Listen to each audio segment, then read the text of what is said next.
Rikishi catches him in a belly-to-belly, is dragging him to the corner, give him the bonsai drop. He successfully does the bonsai drop. You're thinking, my God, is Rikishi going to pin The Rock?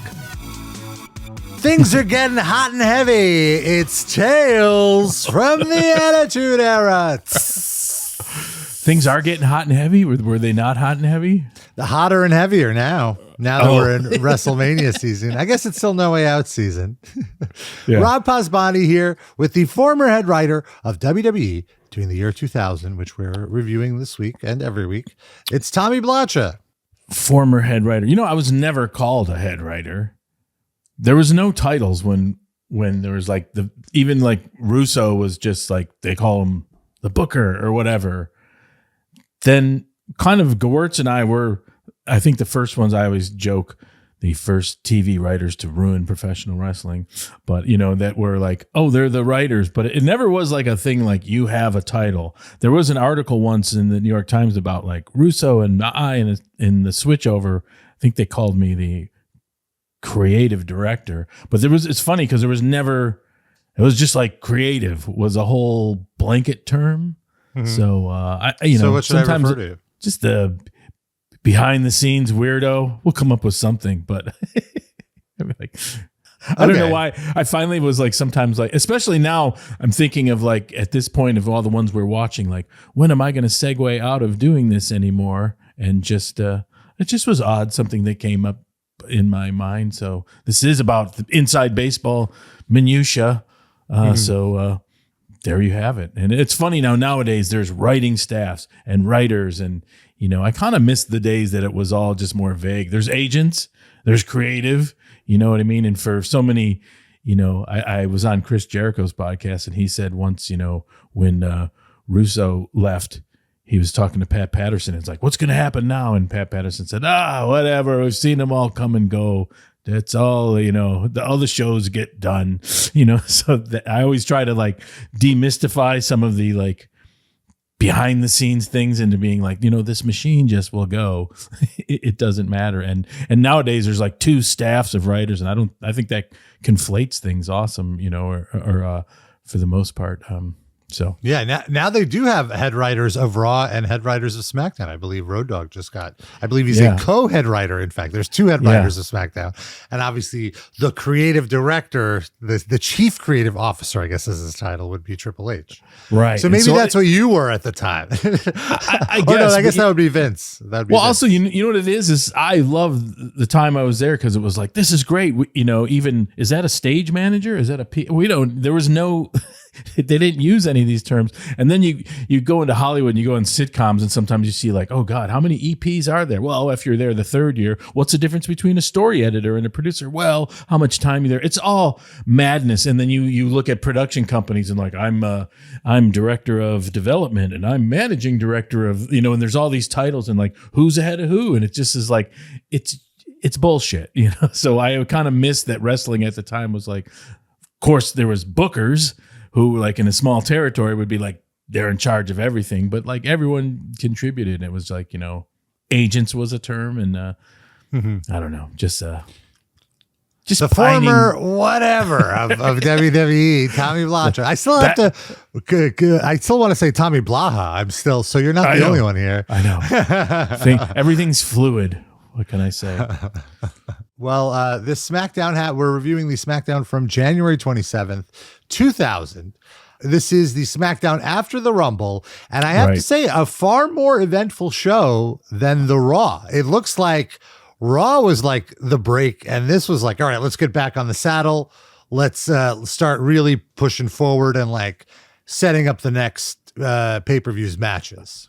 And what's very interesting is when I saw the rundown of this, I was like, man, I can't remember any of this. And then I started to think, and there was a big snowstorm in the East Coast, Northeast there.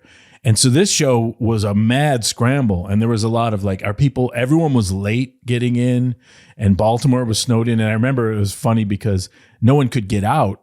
And so everyone kind of stayed at the hotel and all ate in this restaurant and kind of wreaked havoc. We'll talk about that after, which is pretty funny. But so it really was like it's funny that you wouldn't have that sense at all. You just said, like, oh, this was better. And it was just like, it was really a mad scramble. Like, are people going to get in? And, everyone usually, you go to the arena and usually the production meeting was about 10 a.m. We were there earlier, the creative staff, but the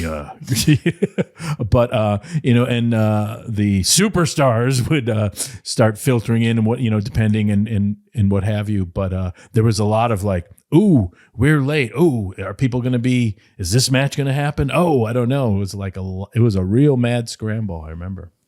Oh, wow. Very interesting, because I thought the show went off really well. And funny enough, I remember I actually did not.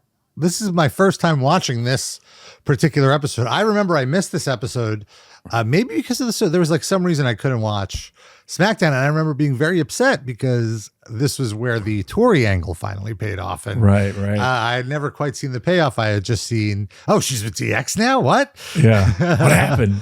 Mom, Dad, why did you make me go to whatever? I vividly remember being in like a Target or something, like one of these big box retailers, and seeing SmackDown on the TVs on display. So wild that like that memory really sticks with me from this particular episode. That's funny. Maybe it was a snowstorm too, because it was a big snowstorm. I rember that. It could have been. Yeah, maybe I was like getting supply. I don't remember exactly why I was in the store, but just very funny. And no, this was a really, really fun episode. And also it's very interesting because I feel like you've really established everyone at every tier of the card. Like even Viscera has an angle right now, which I think is really impressive. That's really hard to do. For a long time, WWE was not doing it. I think nowadays they're back to this kind of storytelling where everyone has some sort of story going on, even if there's no pay-per-view payoff.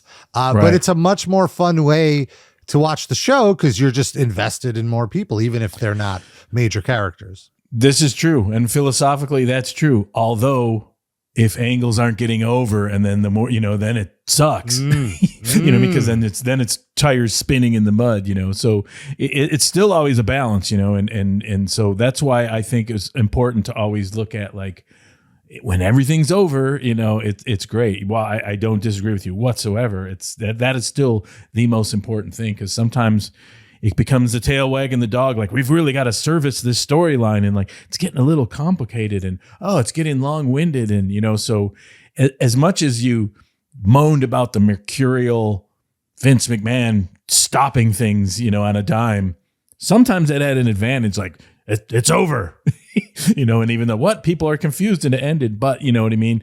In a way, it kept things, a little insane and vibrant, and sometimes, he's like keep spending more time on that angle that is getting bigger and more complicated that no one really likes, Well, I think everyone liked all the angles here, so yeah, that's a positive. Let's kick things off. Changing it up, no promo to start the show. You're going right to the action with Mr. Ass, his iconic Ass Man theme. And interesting that, like, again, it's okay to say ass in the context of a song, but the wrestlers themselves cannot say kick your ass. Right. Or which is like, how are they deciding what gets censored? But anyway. Well, it's still the same today. Look. Yeah. Wow. We were talking, I think, once, the NFL is like, you can't, you can't go like this. Oh, okay, yeah, that's a gun. You can't do that. But everyone, it seems like there's a real comfy phrase when people are saying, like, they really got him drinking the Kool-Aid there, when everyone gets behind the coach. And like, isn't that a reference to like 900 people committing suicide in a horrifying thing? So these levels of what is just like, okay, forget it. Yeah, that one's looked down upon. Forget it. You know what I mean? It has nothing to do with common sense, if you know what I mean. So like, yeah. Mr. Ass grabs the mic. He says, Al Snow, I'm facing Al Snow tonight, and if he thinks he can beat me, I got 2 words for him. Crowd chants, suck it. Backstage, it's Blackman and Al Snow. Blackman is very upset that the crowd was chanting head cheese this past Monday on Raw. And Al Snow says he's got another idea. How about the Snow Bunnies? And he puts on a bunny top on Blackman. Blackman is not having it. He's like, go out there and win the match. And we learn that if Al Snow wins this match, Head Cheese will get a tag team title shot Monday on Raw. So you're already setting up the next show here. And this is one area where I think the non-clean finish is very smart, because the match was a pretty basic match. They do a cool spot where Billy Gunn suplexes Al Snow to the outside. Billy Gunn has this like back against the ropes and just chucks Al Snow over his head, and Al Snow lands and trips Billy Gunn and hits him in the nuts, which I thought was a cool little spot. Yeah, that was a good spot. The ending sees Blackman run in the ring with his kendo stick. Al Snow's trying to distract the ref. Billy Gunn, because he's higher on the total pole, arguably a semi-main eventer at this point, whereas Al Snow and Blackman are closer to the mid-card. So Billy Gunn overpowers Blackman or outsmarts him and gets the kendo stick and whacks Al Snow in the head in front of the ref, leading to the DQ, meaning Al Snow wins, meaning Head Cheese gets the title shot. I think this is great. You don't need Billy. There's no reason for Billy Gunn to take a pin. It's not like Head Cheese are going to win the tag team titles, but it gets DX upset and advances the story enough to keep it going. Yep, and then also the combination of Head Cheese is all fraught with just, it's not like hey, we're together and we're going forward. It's like mayhem and things are crazy and wrong and bad, so that helps that. Yeah, I always love a odd couple tag team in the mid card. Yeah. I think it always leads to fun, and it's a good way to get like the serious wrestler over and showing a little more personality. Yeah, exactly. Afterwards, Hunter and Stephanie are watching backstage. They're a little upset about the loss, and they said they can't have a repeat of Monday night. Stephanie says she is worried about the alliance between The Rock and Rikishi, and Hunter says it won't last long because tonight the two of them are facing each other. I think it's really great how you're setting up Rikishi here. You're really organically pushing him into the main event scene. He's not quite one of the top guys, but he's like one rung under them and hanging with them. And I really like it. Even a lot more now than even at the time. I don't know. It didn't, not that I didn't like Rikishi at the time, but I'm just noticing it more now. Just the ingenuity of it. And I always like to bring up the fact too that it's we're positioning him and we're doing this, but the main reason why he can be in this position is himself as an athletic performer and a physical force, and this 400-pound guy who can do all this stuff, makes it easy. You know what I mean? It's not just like, I always like to point that out. It's not just like, we could have put someone else in that position and just tweaked it just how we did Rikishi or whatever. Like, no, he's a main eventer because of his ability, 80%, Right. Also, he's like a 20-year veteran at this point, too. It's not just some new guy. He knows what he's doing in the ring, and he knows when to do it. So knows when to do it, and he has everyone's backstage cred. Oh, yeah, the respect. And that's not unimportant. Right. Certainly. The Rock has no problem exchanging heat with him, letting him get heat and he can get heat. Right. So I think I do agree that that's important. Big Show comes in, and he said that the bargain on Monday was if Big Show helped him and he showed proof that Big Show would get a shot to get his title shot at WrestleMania. A little wordy, but Big Show has some photos proving that The Rock's feet touched the floor. Triple H says they're a little blurry, so maybe if you have one eyewitness, that would be enough for me to grant you this match.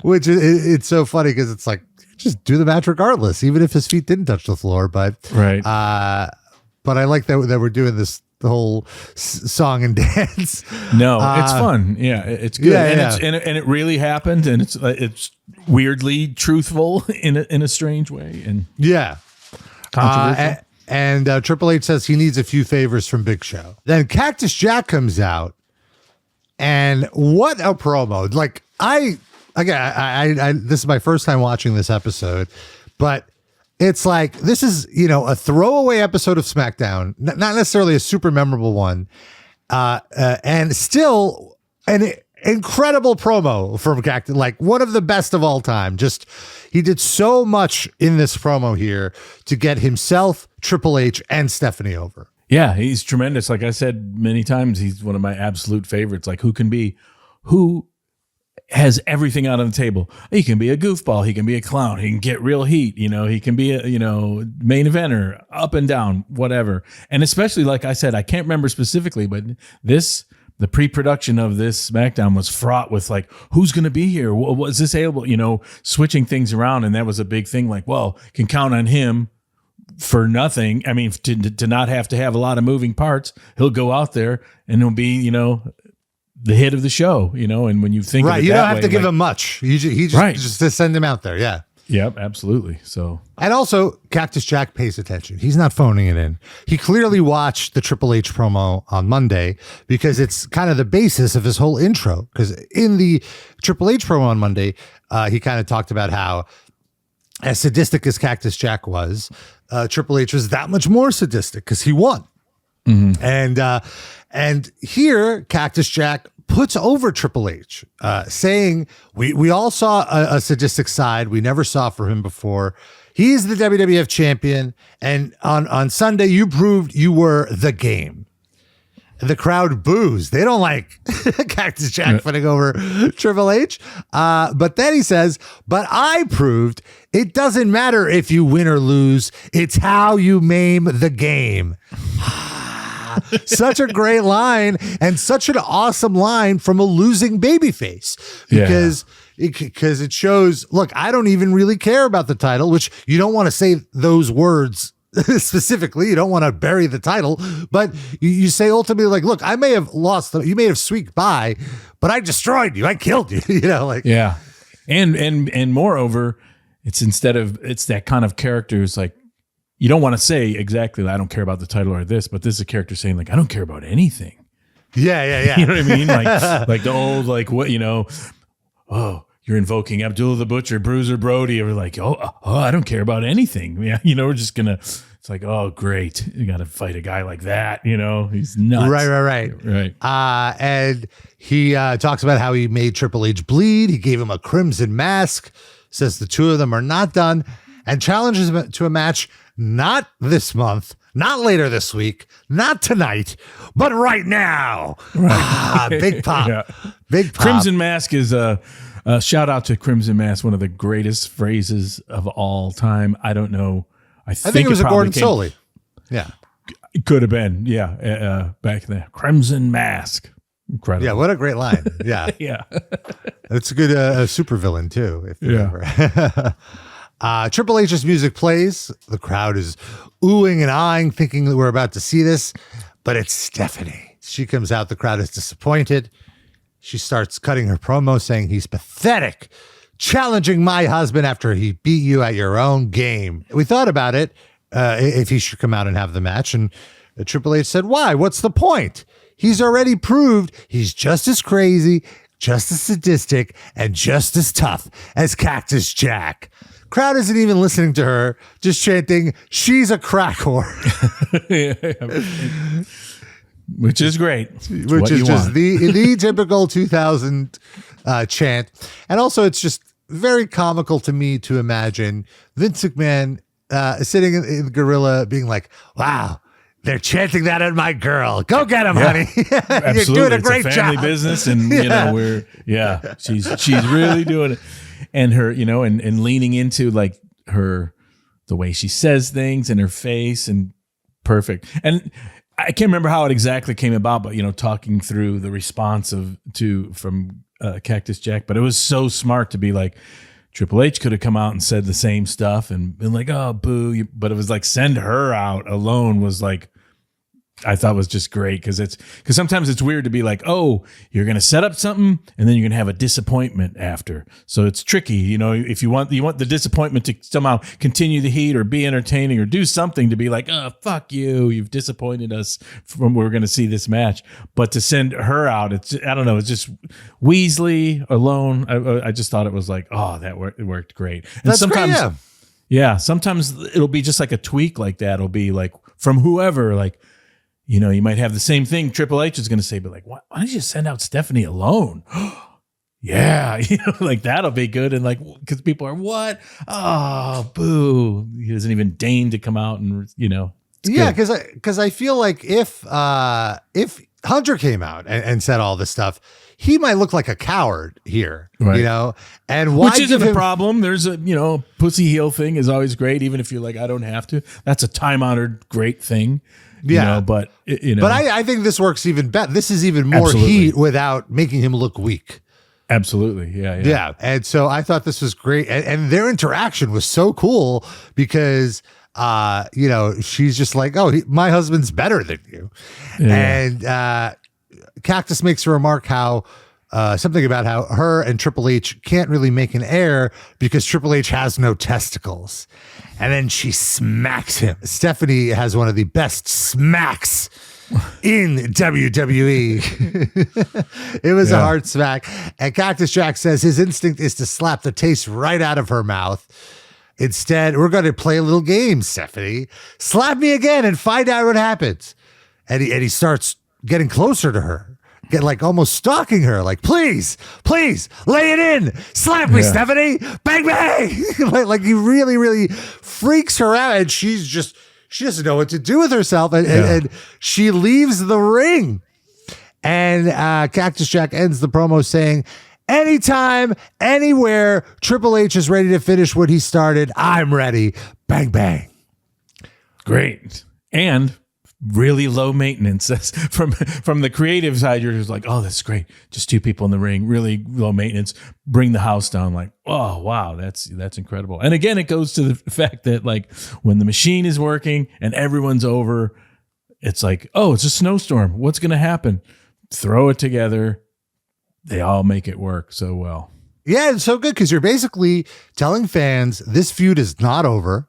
And also, it's impressive because typically when the champion wins, it's over. But there's like the way you angled it where he just squeaked by. I could still beat him. I'm still tougher than him. Right. You want to see Cactus Jack wrestling. And also, it's a complete testament to Cactus Jack that the audience believes that he could still potentially win. Right. And you're still always leaning on this great thing. Like there's always been valets. It's always fun to invoke someone's wife because we talked about it. It's kind of funny where someone's in this old school way, someone's wife could get them in trouble to be like, well, my husband said this and that. And like, oh, great. But she still is this link to like, she's powerful because she's part of the McMahons. It's not just like a valet that's out there and like, what's saying. There's these levels to it that are still like always intriguing. Like, oh gosh, that's the boss's daughter. Where is the boss? He's still around, but she's running. You know what I mean? All this stuff that you're leaning on is just so much more textured and layered than just like, building up a valet or a couple or something like that. So all this works and, I loved it. Yeah, this was great. 0 notes. An ad for Halftime Heat, where we learn we're going to hear from Steve Austin for the first time, as well as highlights from the Hardys Dudleys tables match. Quite a different Halftime Heat than the previous year when it was the Mankind Rock empty arena match. But right. It's interesting. We talked about this already. Like no one does the halftime shows anymore. Now that the NFL like really produces the hell out of the halftime show, nobody competes against it. Yeah, it seemed to be one of those things where, the NFL's like, why shouldn't we get the ratings? All these wonderful parasitic things came in. Like they were like the Puppy Bowl. There was a lingerie bowl. Things that oddly like, and they didn't have starting times other than the halftime whenever, because that's not an exact time. That was like interesting. So, yeah, certainly. Right. We see backstage Cactus Jack is leaving the building. Backstage, Hardcore Holly tells Crash he forgives him and they want to tag again. Crash says he's not really into it because he has a new partner and they just want a match and they're undefeated. And Hardcore says, well, then I'm going to go beat up your new partner tonight. How about that? Yeah, good. Then Edge and Christian are cutting a promo, wishing. Oh, but I just wanted to say something fun about those things. Remember, working on that promo was better than to be like, well, how's Hardcore Holly going to be, acquiesce to like wanting Crash back? Remember talking about like, well, he can't say he's sorry or he wants him back. So it was like it was so funny, so arrogant to be like, you know what? I forgive you. I just like that little like tweak we put in there to be like, yeah, I'm never going to say I'm sorry. I'm, blah, blah. Yeah. So, you know what? I'm the bigger man. I forgive you so we can get back. And then it can be like, what? you've rejected me, then, it's but they're, again, that works great because they're, kayfabe cousins, which doesn't matter, but does. I just always enjoyed those two. Edge and Christian cutting a promo, wishing Terry the best of luck because she got put through a table on Monday by the Dudleys. And means the Hardys aren't there because they're taking care of Terry. And we get the Dudleys against Edge and Christian, which is my work rate match of the night. It's been a while since I've given out this award. Do we have some graphics things? We'll put up some Comic Sans or something. Comic Sans. But it really does feel like these three teams are constantly like, they're like, wow, we're getting TV time. Let's really show them something here. Like it's not just they're not just getting through the match, so to speak. Yeah. And what's great, they're getting over by in-ring stuff, Right, which in this era is really downplayed, I feel, other than in the main event. Like the work rate is just in the main event and the rest of the card is a lot of gaga, but these guys are working. Yeah, and it was great because that is, one could criticize the Attitude Era as like, it's less in-ring stuff, but at the same time, it was like anything that's over. So we, as backstage creative or whatever, you wanted in-ring stuff because it's like, holy shit, it's like you get diminishing returns to like, a million vignettes and a million crazy things and stuff's happening. Like, what if that gets dull, even, or just what a pain in the ass to do all this stuff. And so the more you can have, long segments and lots of in-ring action, it's actually better. And then especially if it's like, it's over based on that. That was tremendous. All they have to do is kill themselves in the ring. Even though conversely, a lot of the superstars would be like, I like it when we can do stuff that's not in ring. Right. Yeah. It's a lot easier. No bumps. Yeah. So I saw a top rope Huracan Rana from Christian, which you don't typically see. Mm-hmm. And Edge gets the hot tag, gets the Von Erich high pitch pop. And I noticed in this match, you've completely almost eliminated this whole Val Venus's future brother-in-law story. Like the announcers aren't mentioning it. Everything is focused on the Dudleys right now. Right. And if you remember a couple times ago, it was kind of like that there was it didn't go over too good the last time. People were kind of like, why is Edge getting kissed? I don't know. It just didn't go over. It was kind of like, so it's one of those things. Didn't go over with the fans or backstage? Everybody a little bit. Remember, like even you were saying like that seemed a little funky, this Edge thing. It was kind of shoehorned in. Yeah. Whatever, it seems very forced. And like it looked like he didn't want to do it. Yeah. And sometimes things just like the momentum leaves it. And so it's exactly what you were saying. We're like, sometimes we just abandon stuff when it's just not working. And it's weird because pro wrestling is such a weird thing. Because like if you were to use football, it's like, stop using that play. It doesn't work. It fine. Because there's a weirder ultimate goal. The goal here is to like obviously entertain, but sometimes these storylines, like the dynamic is you should really pay attention to them. You should have long-term plannings, but like if it's not getting over, you should kill it. And you know what I mean? Because you do everyone a disservice. So there you go. The hot tag to Edge. Eventually, Edge is able to get a spear on Devon and gets the win. Immediately after, Bubba attacks Edge, gets out a table, sets Edge on the table, and powerbombs Christian through Edge. And I'm thinking about it. And do you realize what you've done? Because I thought about like these angles with the Dudleys have created an insatiable thirst from the WWE universe, as they are now referred to, for tables. Right. Like everyone, like the most common chant in a hardcore match is "We want tables." Like I feel like I watch some of these matches, and this isn't just a WWE thing. This is also an AEW where these guys are killing each other. They're like cutting each other up with fucking syringes or whatever, like using thumbtack, like every insane weapons you would never dream of in the Attitude Era. And they're like bleeding all over the place, dead on the ground. And the crowd is just chanting, "We want tables." It's like, guys, Yeah. like what is it about the table? Well, it is. The tables are such odd, controversial things. I think some people just hate them. Like Jim Cornette would be like, "What? Why do you have a table? Why is a table there?" Like, sure, it evolved out of like, well, there's a table ringside where the announcers are on, and that makes sense. And then it just it got ridiculous. But in true pro wrestling fashion, like if it's over and people want it, give it to them. So it does become one of those things where you like.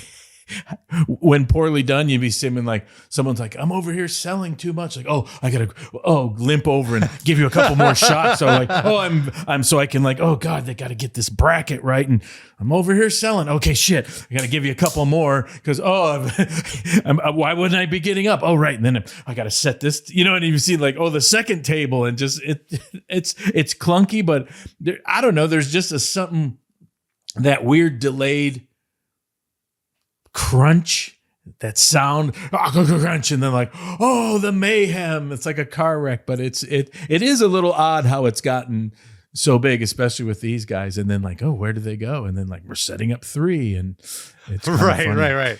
And I've seen ones where people have set up 3, and it seems like it's crazier. But if it's done correctly, the momentum is almost like nothing. So they're like, it's like, I didn't even, just like I've laid on a pillow and like, my God, the debris. And then like, it's an odd thing. It's a phenom. Yeah, I mean, I love a good table spot, just like the rest of them. I just think it's crazy when you're watching like the most violent thing ever, and you're like, no blood, tables, give me tables. Right. I know it is. I should hit you with this, like, this wrench. Barbed wire bat. No, No, we're gonna hold on. I'm like, let me get this. Hold on a second. You get the other end. Okay, let's set it. Okay. Now you lay on. Like, really? Yeah.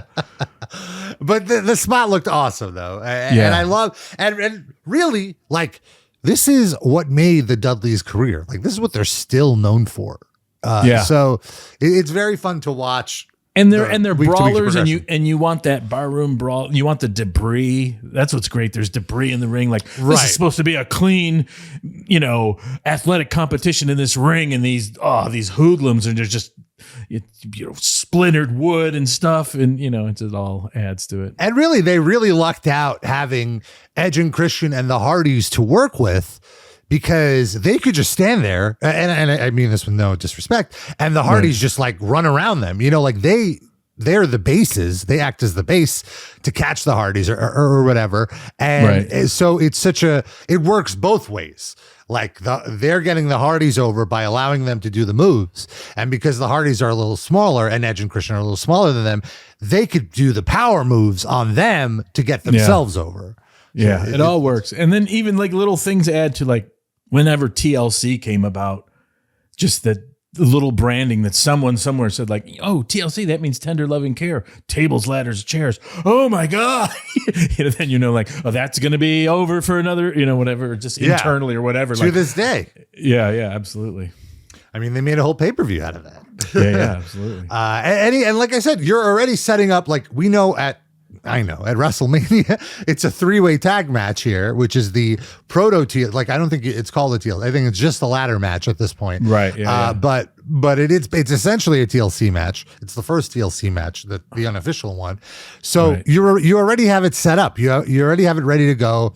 And there's still like 5 weeks or whatever there is, or plenty. I mean, we're not even in February yet. Right. So there's like 2 months till WrestleMania, and you're ready.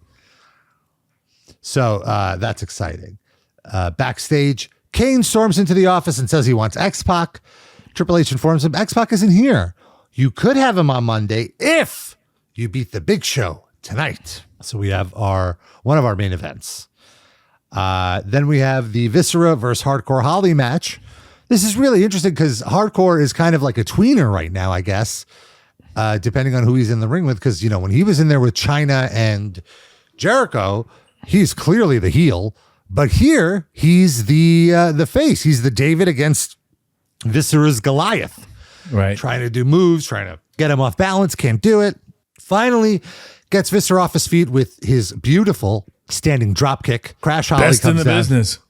It really is one of the best. Like the elevation he gets on is very impressive. Crash comes down to watch. And this was when I was like, man, this is crazy. Like, Crash Holly has a storyline right now in 2000 SmackDown. Like, you wouldn't think.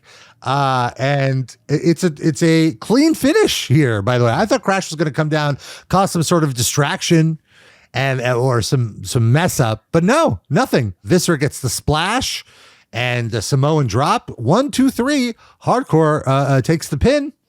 And afterwards, Crash, you think he's going to celebrate with Viscera, but he in fact jumps on Viscera, and it ends up that the Hollies double team Viscera, give him a double clothesline over the top rope, and they kind of have a little mini reunion, the Hollies. It just shows that blood is thicker than water. Yeah. And that was talked about, and I thought it was good to get, it just was, I don't know, it's a little interesting flavor that, you know, the pinfall would be like that, as opposed to just like, oh, they reunited and destroyed Viscera just because, you know, something about it was like interesting. Yeah. Unexpected. Cool.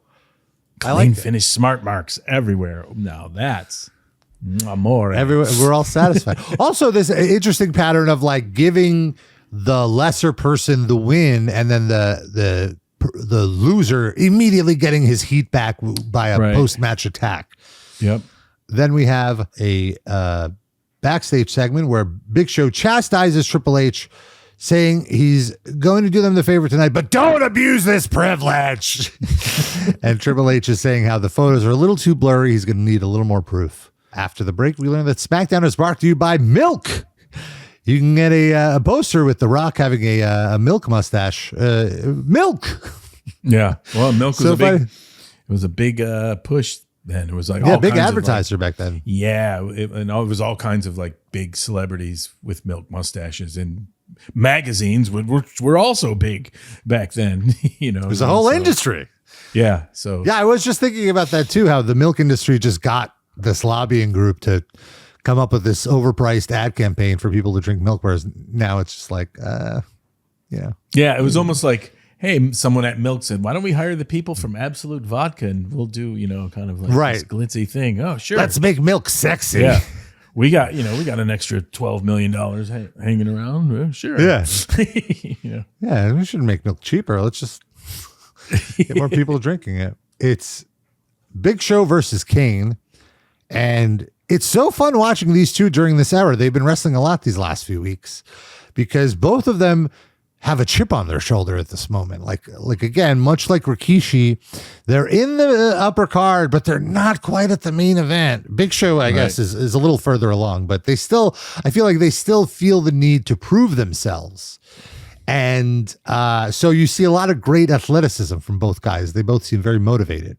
Yeah, with guys that big, sometimes you're almost like, you don't want to like just thrust them right up into the top, because then it's like, oh, where do they go? So, and they're always going to be in the mix just by their physical presence. So sometimes you want to keep them, you know, a little bit lower, so to speak, just to, you know, they did it with like Andre the Giant forever was like, he's so big. Why doesn't he destroy everyone? That's why he toured the world and it made very sporadic appearances. Cause you know, if he was, you know, until he got older, because if he was there, it was just, you know, it's an issue in a way where you have to be like, and work good with Kane because like he's so weird, he doesn't speak, he's all this kind of business, so you can always distract him, or you know, because ultimately he's never, you know, it'd be like, well, why doesn't he win if you really put him in the mix? You know, you always got to have something like that, if that makes sense. Yeah, no, absolutely. One of the conundrums that you face when you're backstage creative, not writing with superstars. X-Pac eventually comes down and starts messing with Tori. Kane rolls out of the ring to her defense, and all of DX storms on Kane and attacks him. And it's a 5-on-1 attack. Big Show joins in. A choke slam on Kane. Tori's just forced to watch. Kane gets thrown in the corner. He's sitting in the corner, and his hands get tied behind the corner, almost as if X-Pac was going to give him a Bronco Buster. But there was no Bronco Buster. It was a metaphorical Bronco Buster in the form of a tail. X-Pac has a tail. The X-Pac Tori Christmas story. Let me fast forward to the hotel scene where all the good stuff happened. X-Pac says, she seduced me. Took all her clothes off until she's standing there totally nude. Big pop. And what a hottie body she has. We learned that she likes it rough. She ripped all my clothes off. She kissed my lips, my neck, well, I won't go there, but you did, telling Tori. And she's just like, oh. It lasted until the break of dawn. At this point, Kane is just inconsolable. He's furious. Yeah. And as for you, Tori, X-Pac says, you can do whatever you want. And Tori goes to leave the ring. Then she turns around, walks up to X-Pac, and tilts him over and plants a huge kiss on X-Pac. What? Exclaims Jerry Lawler. Yeah. Obviously, Kane is very upset. Tori has turned. I think it's very interesting that you didn't go with the obvious, like, Tori gives Kane a low blow in the middle of a match thing. It's just like, no, I'm just kissing him. Well, as far as a storyline, this is a clean finish. That's why you like it. Ah! Put it that way. It's like there's no, disputing it. And well, I don't know, clean finish storyline. Storyline clean. I mean, it does kind of invalidate the last month or so of programming. So, like, this happened at Christmas. Right. And like, so, like, why was Tori with Kane for a whole month after? Now, you might say, I guess you could say that she was with him as like a spy for DX because she constantly put him in all these matches and situations where he had to defend her honor, right? Like, but but there was also moments where like DX attacked her or whatever, Well, she's, you could put it like she's duplicitous, and then she just came over to the winning side ultimately. I guess she'll explain her actions. Yeah, eventually. and then she had a moment. So yeah, another of the conundrums of dealing with these storylines. Right, like, do you remember when you knew that this angle was going to happen, or was it something like, oh, we should turn Tori, like a last minute kind of thing? Well, again, it's always in the cards, but whether you're going to do it 1 week or not or whatever, it's never going to be like, we're going to do it and we're going to reveal it on this date, or it needs to play out, or,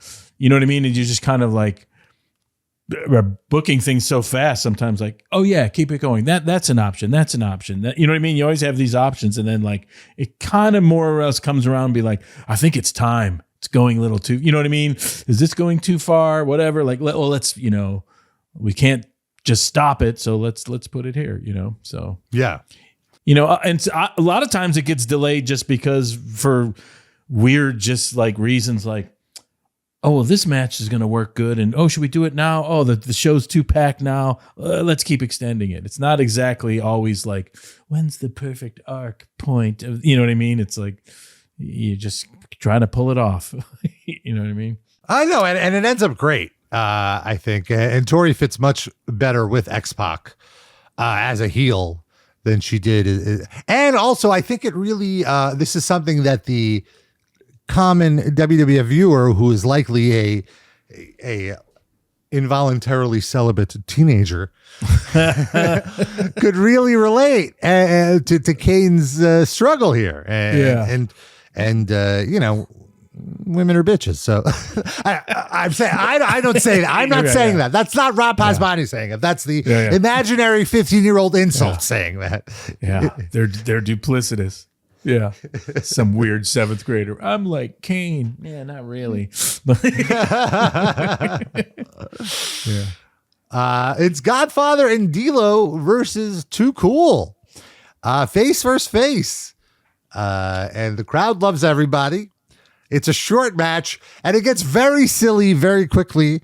Godfather revving up the Ho Train. This is like gimmick versus gimmick, like like Gaga versus Gaga. He's revving up the Ho Train. Scotty sneaks out and starts doing the worm, and the ladies get on the apron, and they start dancing along with Scotty. Godfather sees what's going on. He's not a jealous man. He says, "Hey, why are we wrestling? Hit the music. Let's party." Yeah.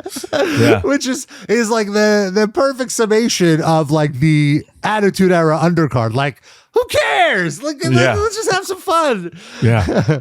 Crowd pleaser. And the crowd was into it. That's the thing. Yeah. Absolutely. And then all of a sudden, the piano notes hit. And like the Steve Austin glass shatter. Yeah. It's Mae Young. And she's with Mark Henry. And of course, we went over this segment in great detail on our Mae Young special, which you should definitely go back and see if you haven't. But Mark Henry announces that since everybody's in a partying mood, we have an announcement.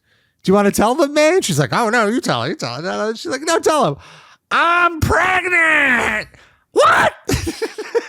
Yeah. Everyone does the disgusted looks. And then Mark Henry says, we're pregnant. Yep. Very fun segment. I'll never forget pitching this, and it wasn't just before this SmackDown. It probably was a couple weeks earlier, and just at the breakfast, Shane, it's everyone. I said, "Well, what if she gets pregnant?" That's when Vince took his glasses off, and he's like, "That's got to be done." So that was always so that was a fun one. Like, now we're gonna, Yeah, and that was one of the greatest reactions ever, because it was just in your production meeting, and of course we'll have like the director's like, "Yep, we're gonna let's get the cameras ready for because we're gonna pick out about 3 people in the audience." Cut to like Godfather's facial. It was just like a round robin of like, "Oh my God," and then people just like.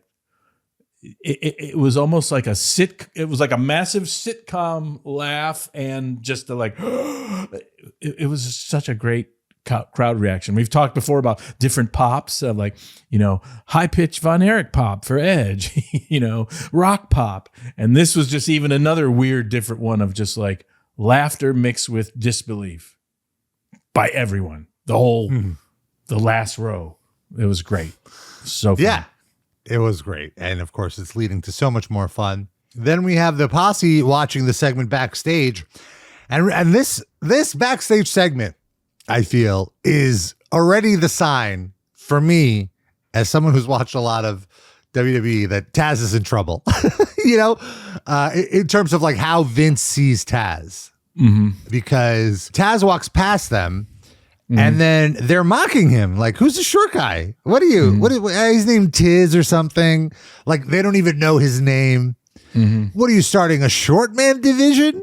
Which it's just like, this is clearly what Vince McMahon thinks is like, who's the short guy?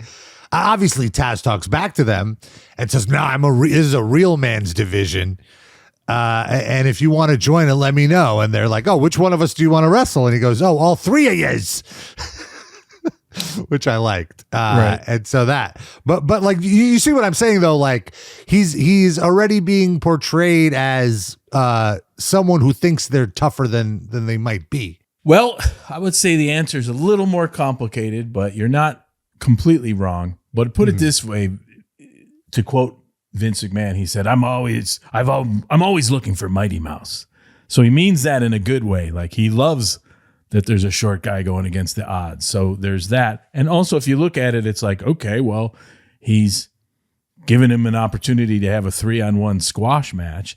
So again, it's one of those things that like, if something were to come out of this match, if it were just like insanely horrific or I mean, impactful, that could have advanced him.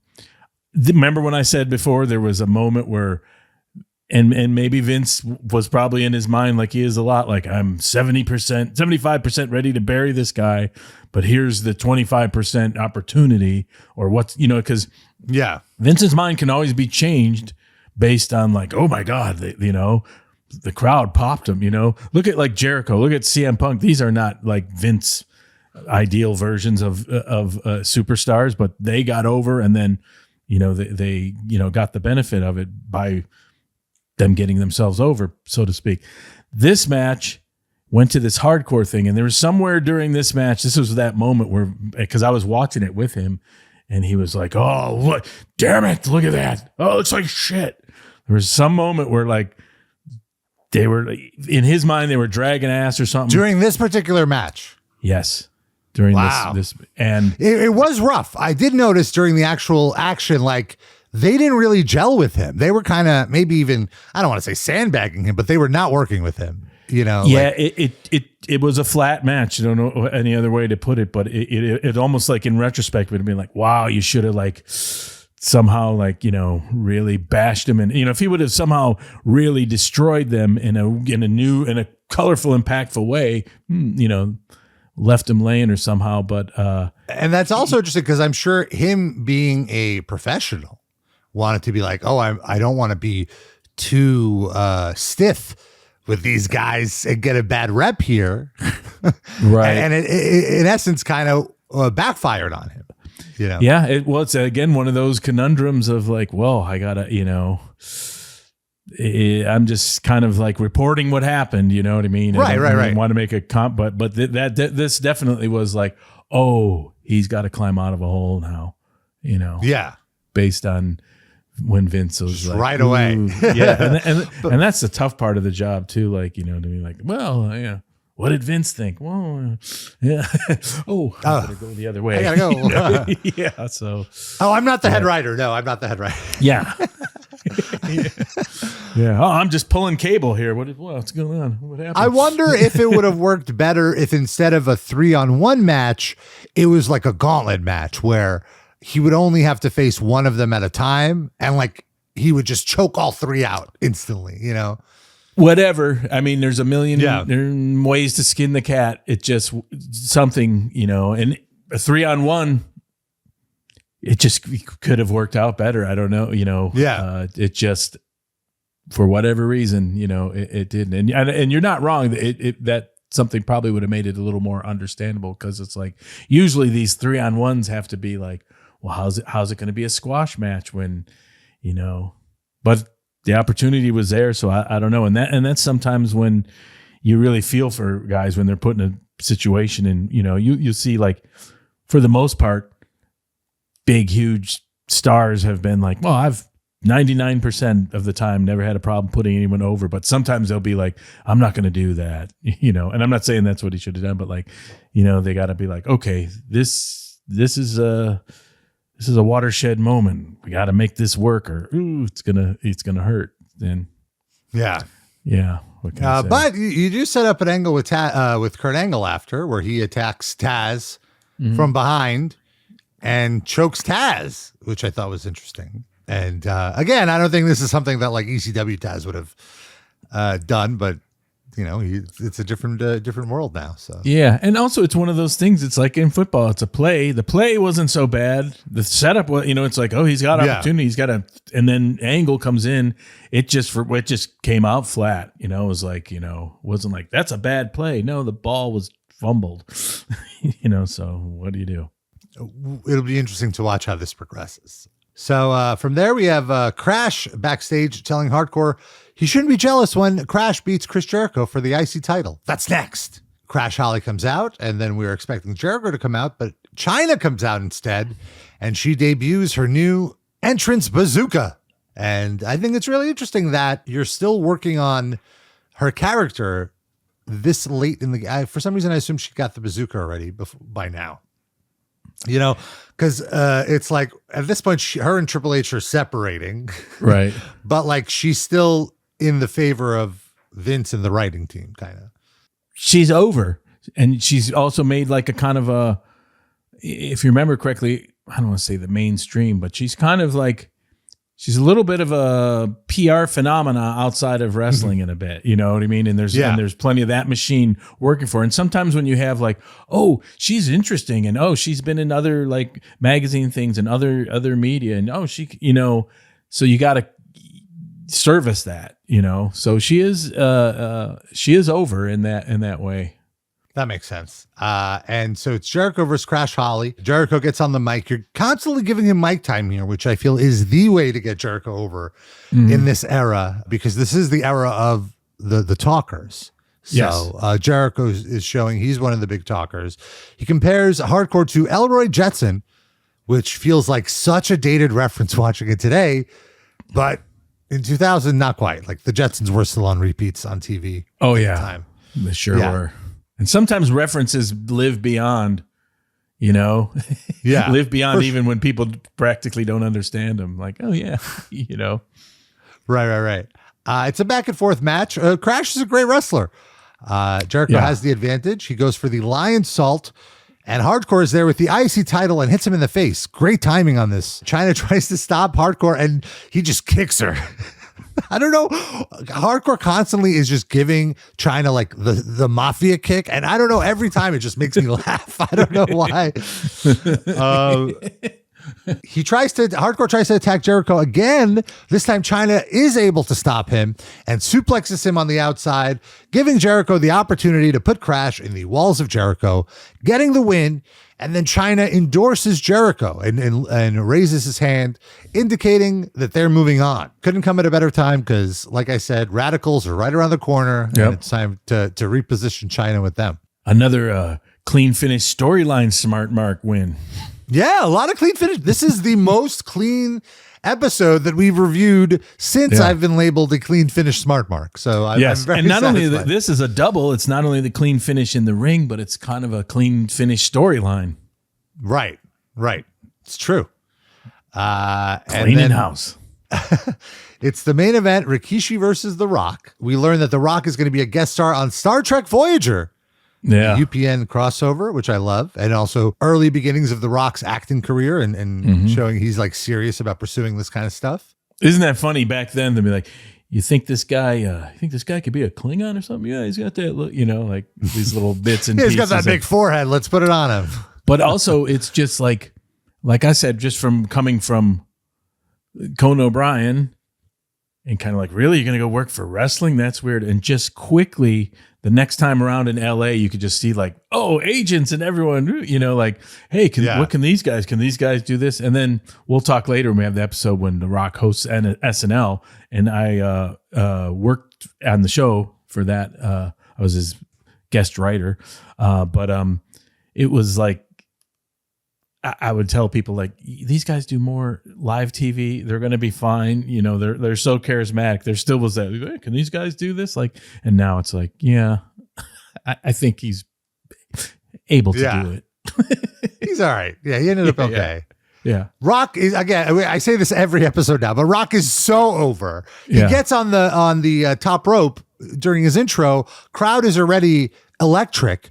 He does the people's eyebrow, which is literally this. That's it. Yeah.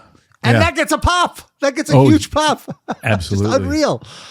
Crowd is in the palm of his hands. He mocks the Big Show's investigation, says he could take those photos and turn them sideways. Straight up his candy ass.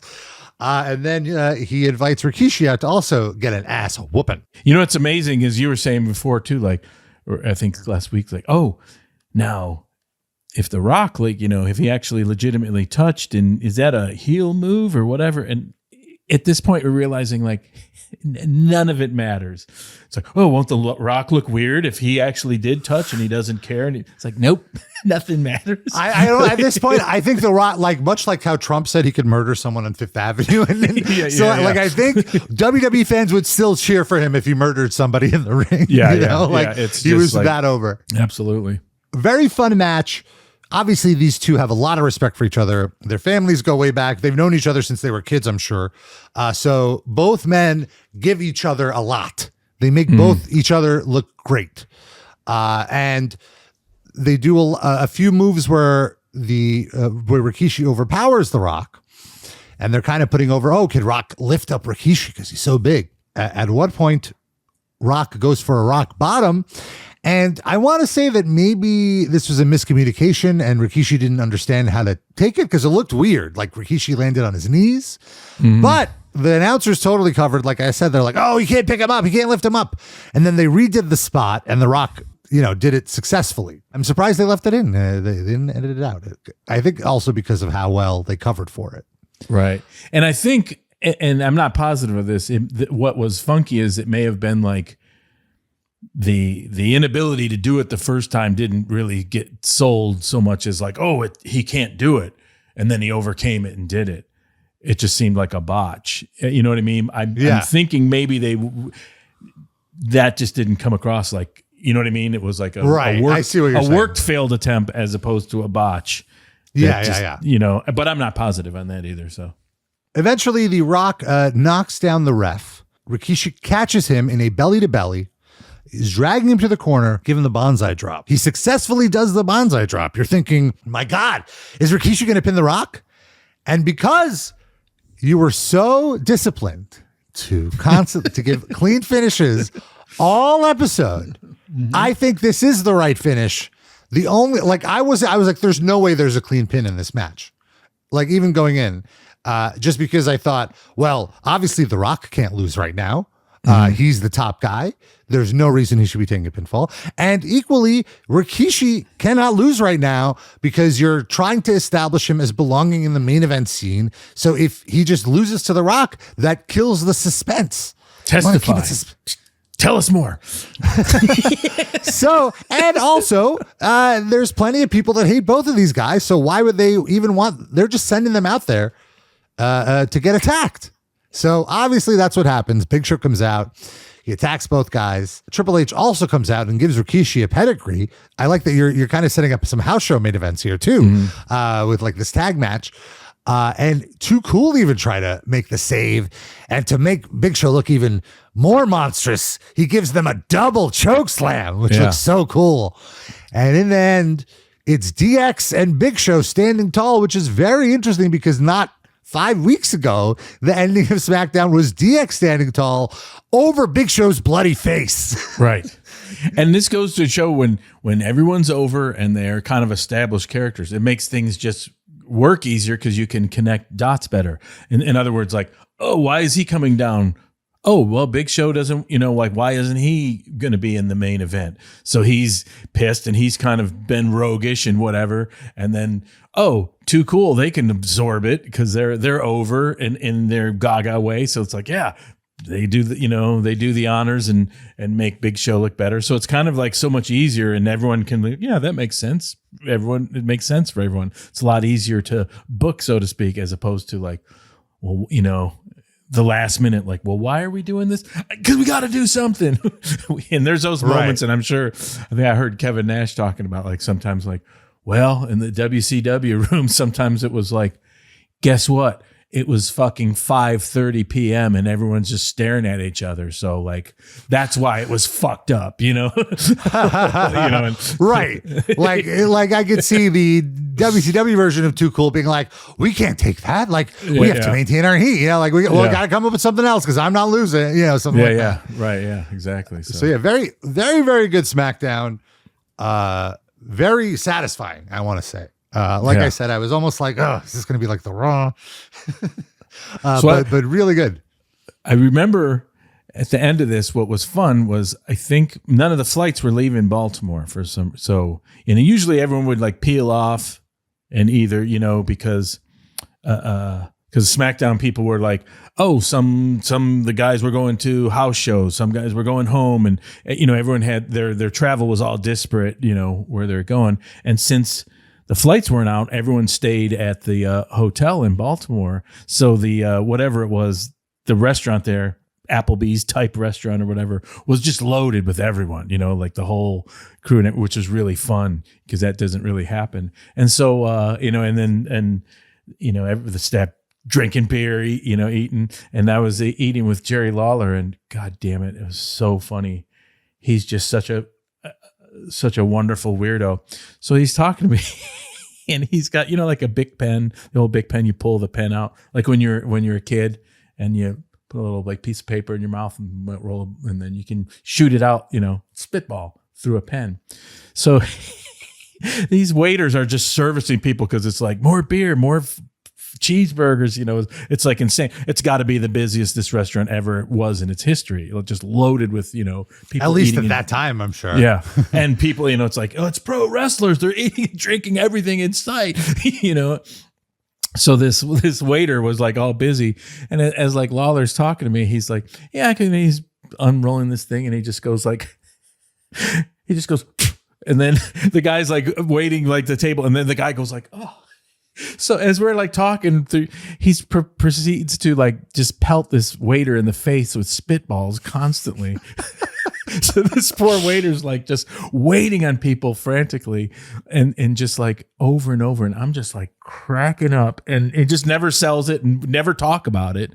I never say like, oh, I'm smart enough to know like, oh, that's incredible what you're doing or whatever. It's just like, it's so damn funny because he's so blasé and he's like, yeah, well, this just talking whatever. And then he's, yeah. And then I just out of the corner of my eye see this poor guy handed beers over. And then this gets hit and he's like looking around and just like tormented him. And then the other rib lesson I learned was the cat was going around just to all the tables like stupidly, and she had some ketchup with her, and she's like, "Oh, do you want your palm red?" And and we're like, "Oh," they put their palm out, and then she just dumped ketchup in their hand. Ha ha ha! Like, "Oh, your palm's red." So she's just doing that to everyone. And then Bubba Ray Dudley, he was sitting there, and he's like, "Yeah, do you want your palm red?" And he was like talking. Because everyone's like going around to everyone's table. She dumps ketchup in his like hand, and he just no sells it. And he's like, and then he keeps talking, and then she's putting more on, and she's like, with a knife like ketchuping up his whole arm, and he was wearing like cutoffs, and he's like, and then she just proceeded to ketchup his whole arm, and then the greatest thing was like, just no sold it. Sat there, continued to talk. No one made any reference to it. Devon didn't either, because that's what you're supposed to do. You don't sell it. And then like later he goes up he's walking to the elevator just with an entirely ketchuped arm. And I always thought like, no sell. Never sell. Never sell. That's always in all the shoot interviews. That's the main lesson I took away. Yeah. So even if you have shit on your head, don't sell it. Yeah. And then I was good enough to be agreeing to not just like, oh, look at this, what's happening. But I'll never forget that. It was just this poor. It is fascinating that like he was just doing that for you, well, probably for himself. Yeah. Oh, I certainly believe that if he was eating alone, he would have done it. Right. Yeah. Yeah. Just incredible though. Good fun. Yeah. And then that's interesting too, because it's such a rare moment because, like you said, it's Tuesday. This was a long weekend. Yeah. You had the pay-per-view and then the 2 shows. Everyone wants to leave, but since you're trapped, what else can you do? You got to just have fun with the boys. Yeah, absolutely. Yeah. Well, we hope you had fun with these boys. And of course, we love your question. Sounded like you were just going to unveil some huge tits. These boys. End the show. End it. Just go off there.